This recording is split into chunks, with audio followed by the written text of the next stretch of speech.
मुरादाबाद के बेसिक शिक्षा विभाग ने ये प्रयास किया है कि सरकारी विद्यालयों के साथ प्राइवेट स्कूलों में भी बच्चों के लिए पुस्तकालय होने चाहिए, जिसको लेकर एक पत्र भी बेसिक शिक्षा विभाग द्वारा स्कूलों के लिए जारी किया गया है, जिसमें ये कहा गया है कि आप अपने स्कूलों में पुस्तकालय को स्थापित करें और बच्चों के पठन पाठन को लेकर काम करें। बेसिक शिक्षा विभाग के खंड शिक्षा अधिकारी मनोज कुमार बेसिक शिक्षा विभाग से अब जिस स्कूल की भी मान्यता दी जाएगी उसे स्कूल में पुस्तकालय अनिवार्य कर दिया गया है। यदि मान्यता लेते समय विद्यालय में पुस्तकालय नहीं होगा तो मान्यता नहीं दी जाएगी। साथ ही उन विद्यालयों को भी पत्र जारी किया गया है जिन विद्यालयों में अभी तक पुस्तकालय नहीं है। मकसद ये है कि बच्चों को पुस्तकों से जोड़ा जाए। इसमें कई सारे मानक है। पहली बात तो जो मानक हमारे सरकारी स्कूल के लिए है, बिल्डिंग कोड के मुताबिक भवन होना चाहिए, हमारे अध्यापक ट्रेंड होने चाहिए, लाइब्रेरी होनी चाहिए, खेल का मैदान होना चाहिए, सारे मानक हैं। और जो आरटी का एक्ट है उसमें इस पर विस्तार से चर्चा की गई है। अच्छा, जो प्राइवेट स्कूल अब मान्यता लेंगे तो उनके लिए क्या महत्वपूर्ण निर्देश जारी?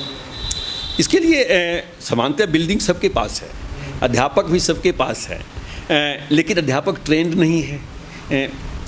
लाइब्रेरी किसी के पास नहीं है, जो लाइब्रेरी है हमारे बच्चों के लिए उपयोगी नहीं है। नगर में खेल के मैदान नहीं है। तो आप जो मान्यता लेंगे लोग तो उसमें खेल का मैदान होना जरूरी है, वो पुस्तकालय होना जरूरी है। पुस्तकालय तो हमने कंपलसरी कर रखा है, और खेल के मैदान में उसमें हमारे पास क्लियर कट नहीं है कि कितना बाय कितना का होना चाहिए। अगर नहीं होता है तो हम लोग उसको रिजेक्ट कर रहे हैं। मतलब जिस स्कूल के पास पुस्तकालय नहीं होगा उसको मान्यता नहीं होगी। मैं तो कम से कम फॉरवर्ड नहीं कर रहा हूँ। मतलब नगर स्तर से आप जो है फॉरवर्ड नहीं, बिल्कुल नहीं कर रहा। अच्छा, अब ऐसे स्कूल है जिनके पास पुस्तकालय नहीं, उनको कोई आदेश जारी कराए? बिल्कुल आदेश में जारी कर रहा हूँ। क्या आदेश जारी कराए? कि पुस्तकालय की व्यवस्था करें, बच्चों के लिए एक लाइब्रेरी का पीरियड सप्ताह में कम से कम एक रखा जाए। ऐसा क्यों कर रहा है, क्या विशेष कारण आप मानते हैं? पुस्तकालय जो है वो तो वैसे भी मान्यता की शर्तों में है।